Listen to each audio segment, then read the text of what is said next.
Hello नमस्कार साथियों, आप सभी का स्वागत है आपके अपने YouTube चैनल के ऊपर। आज हम बात करने वाले हैं दिल्ली सल्तनत की। प्रीवियस वीडियो में जैसे हमने देखा था किस तरह से भारत के ऊपर अरबों का आक्रमण होता है, उसके अंदर पहला व्यक्ति जो आया था वो था मोहम्मद बिन कासिम, जो कि सिंध साम्राज्य के ऊपर अपनी स्थापना कर लेता है। इसके बाद आया था मोहम्मद गजनवी, के बारे में भी हमने पढ़ लिया था कि किस तरह से वो भारत के ऊपर आक्रमण करता है। आखिर में गजनी साम्राज्य छोटे छोटे टुकड़ों में बंट जाता है जब क्या है गजनवी की मृत्यु होती है। उसके बाद उसी में से एक प्रदेश निकलता है जिसका नाम था गौर प्रदेश, और गौर प्रदेश से एक शासक आता था जिसका नाम था मोहम्मद गोरी। और मोहम्मद गोरी भी क्या है भारत के ऊपर आक्रमण करता है। मोहम्मद गोरी जब भारत के अंदर 1205 के अंदर आखिरी बार एंटर करता है, उसके बाद वो 1206 के अंदर वापस जाता है। तो उस समय जाते वक्त जितना भी अपना शासन था वो अपने दो काबिल सेना नायक को छोड़कर चला जाता है, जिनमें से एक था कुतुबुद्दीन ऐबक।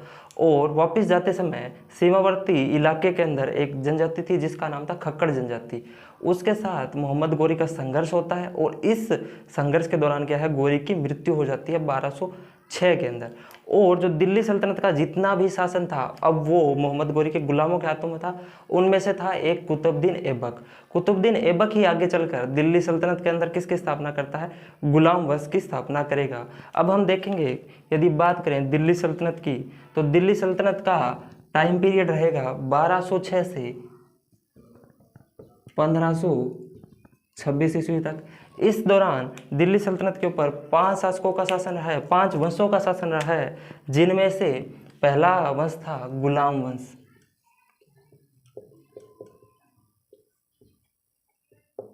दूसरा वंश था खिलजी वंश, तीसरा वंश था तुगलक वंश, चौथा वंश था सैयद वंश, पांचवा वंश था लोधी वंश। कई बार पूछ लिया जाता है कि दिल्ली सल्तनत के टाइम पीरियड के दौरान कितने वंशों का शासन इसके ऊपर रहता है, तो 5 वंशों का शासन रहता है। पहला था गुलाम वंश, फिर खिलजी वंश, तुगलक, सैयद और लोधी। इसके क्रम को भी कई बार पूछ लिया जाता है कि क्रम में लिखिए, तो ये एग्जैक्ट क्रम है कि पहले गुलाम वंश था, फिर खिलजी वंश था, फिर तुगलक, फिर सैयद और फिर लोधी वंश। यदि हम इनके टाइम पीरियड की बात करें तो गुलाम वंश का टाइम पीरियड रहेगा 1206 से 1290 ईस्वी तक। खिलजी वंश के टाइम पीरियड की यदि हम बात करें तो ये रहेगा 1290 से 1320 तक। तुगलक वंश था 1320 से 1398 तक। और सैयद वंश था 1414 से 1451 ईस्वी तक। और लोधी वंश जो कि आखिरी वंश था दिल्ली सल्तनत का, ये रहेगा 1451 ईस्वी से 1526 तक। यदि हम बात करें कि दिल्ली सल्तनत के ऊपर सबसे अधिक समय तक रहने वाला वंश जो था वो था तुगलक वंश। तुगलक वंश सबसे अधिक समय तक रहता है। और यदि इसी क्रम में पूछा जाए यदि सबसे कम समय तक जो वंश रहा था उसका जिक्र किया जाए तो वो था खिलजी वंश। तो सबसे अधिक समय तक जो शासन किया था वो था तुगलक वंश, और सबसे कम समय तक किया था वो था खिलजी वंश। इनको हम एक एक करके विस्तार से पढ़ेंगे। और सबसे पहले शुरुआत करते हैं गुलाम वंश से।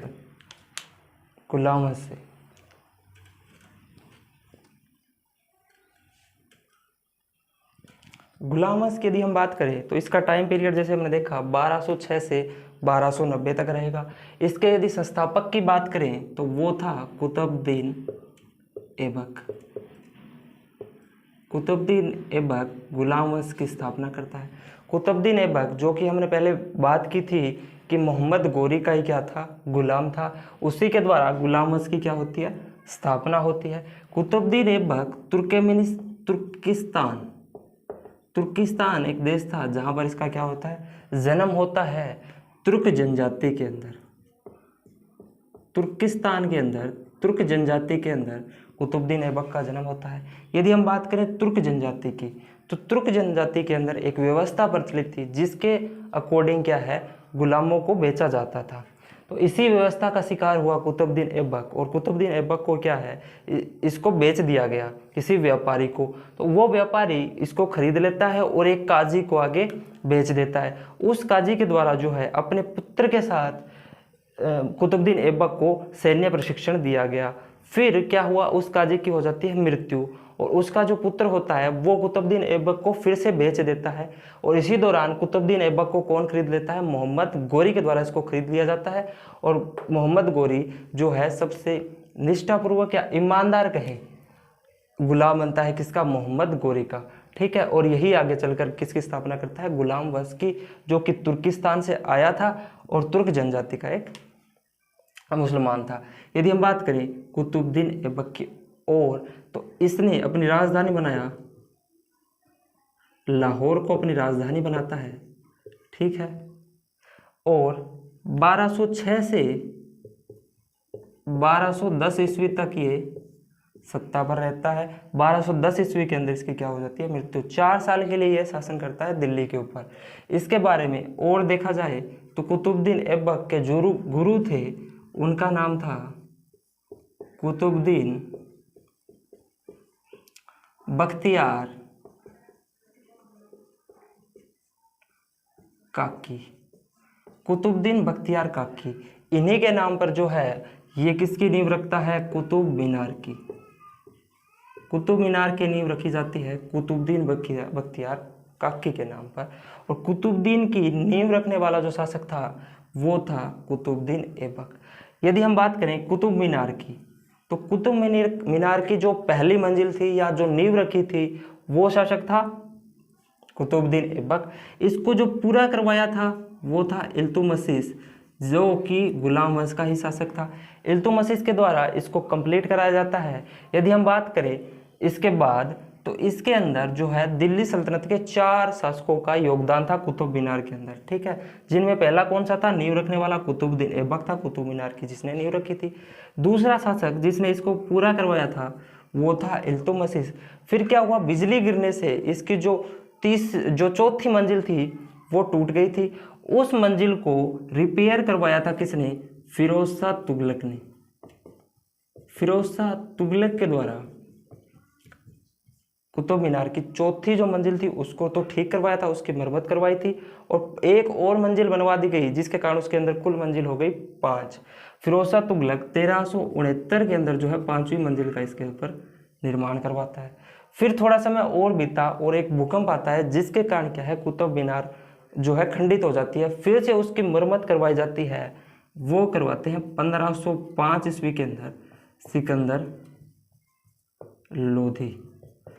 तो कई बार प्रश्न ये भी पूछ लिया जाता है कि कुतुब मीनार की मरम्मत या फिर उसके निर्माण में दिल्ली सल्तनत के कितने शासकों का योगदान था, तो 4 शासकों का योगदान था दिल्ली सल्तनत के अंदर।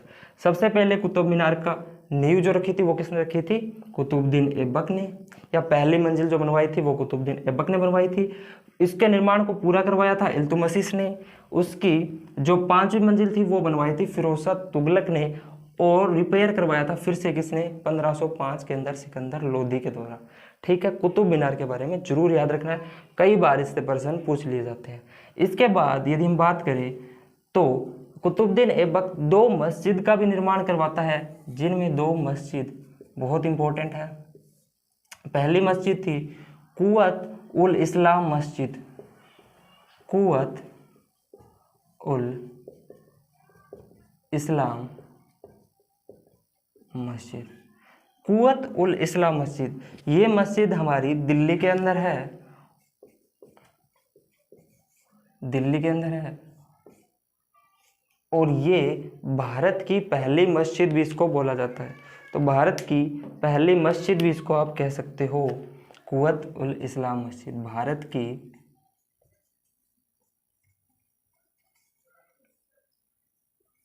पहली मस्जिद। इसका निर्माण भी किसके द्वारा करवाया जाता है, कुतुबुद्दीन ऐबक के द्वारा, जो कि दिल्ली के अंदर है। यदि हम दूसरी मस्जिद की बात करें तो दूसरी मस्जिद थी 2.5 दिन का झोंपड़ा, 2.5 दिन का झोंपड़ा। ये 2.5 दिन का झोंपड़ा, ये भी एक मस्जिद थी जिसका निर्माण करवाया था कुतुबुद्दीन ऐबक के अंदर, और ये है अजमेर के अंदर। अजमेर के अंदर ये है। और इसके बारे में थोड़ा देखें तो जो 2.5 दिन का झोंपड़ा था, ये मस्जिद थी, पहले ये एक संस्कृत विद्यालय हुआ करता था और इस संस्कृत विद्यालय का निर्माण करवाया था चौहान वंश के ही एक शासक थे जिनका नाम था वृगराज फोर्थ। वृगराज फोर्थ के द्वारा जो है इसका निर्माण करवाया गया था। तो दो मस्जिद का निर्माण करवाता है। पहली थी कुव्वत उल इस्लाम मस्जिद दिल्ली के अंदर, जो कि भारत की पहली मस्जिद है। दूसरी थी 2.5 दिन का झोंपड़ा, जो कि कहाँ पर है, अजमेर के अंदर है। और पहले ये क्या होता था, एक संस्कृत विद्यालय होता था जिसका निर्माण करवाया था चौहान वंश के एक शासक थे वृगराज फोर्थ के द्वारा। यदि हम बात करें, फिर से थोड़ा सा रिकैप कर लेते हैं, रिकॉल कर लेते हैं कि गुलाम वंश की स्थापना किसके द्वारा की गई, कुतुबुद्दीन ऐबक की, जो कि 1206 से 1290 तक रहेगा। कुतुबुद्दीन ऐबक की बात करें तो 1206 के अंदर ये गद्दी पर बैठता है। ये तुर्किस्तान का एक शासक था जो कि तुर्क जनजाति से बिलोंग करता था। तुर्क जनजाति के अंदर जो है गुलामों को बेचने की परंपरा थी। इसी की दिशा के अंदर कुतुबुद्दीन ऐबक को मोहम्मद गोरी के द्वारा खरीद लिया जाता है और कुतुबुद्दीन ऐबक फिर गुलाम वंश की क्या है, स्थापना करता है, जिसकी राजधानी किसको बनाता है, लाहौर को अपनी ये राजधानी बनाता है और 1206 से 1210 तक दिल्ली के ऊपर ये शासन करता है। यदि हम बात करें, और फिर कुतुब मीनार का निर्माण भी इसी के द्वारा करवाया जाता है। इसके गुरु का नाम जो था वो था कुतुबुद्दीन बख्तियार काकी। उन्हीं के नाम के ऊपर ये कुतुब मीनार का निर्माण करवाते हैं।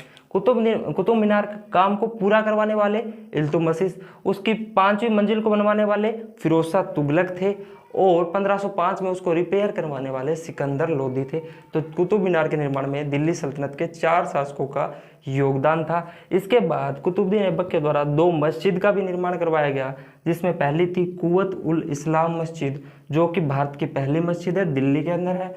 दूसरी थी 2.5 दिन का झोंपड़ा, जो कि अजमेर के अंदर है। और पहले ये एक संस्कृत विद्यालय हुआ करता था जिसका निर्माण चौहान वंश के शासक वृगराज फोर्थ के करवाया था।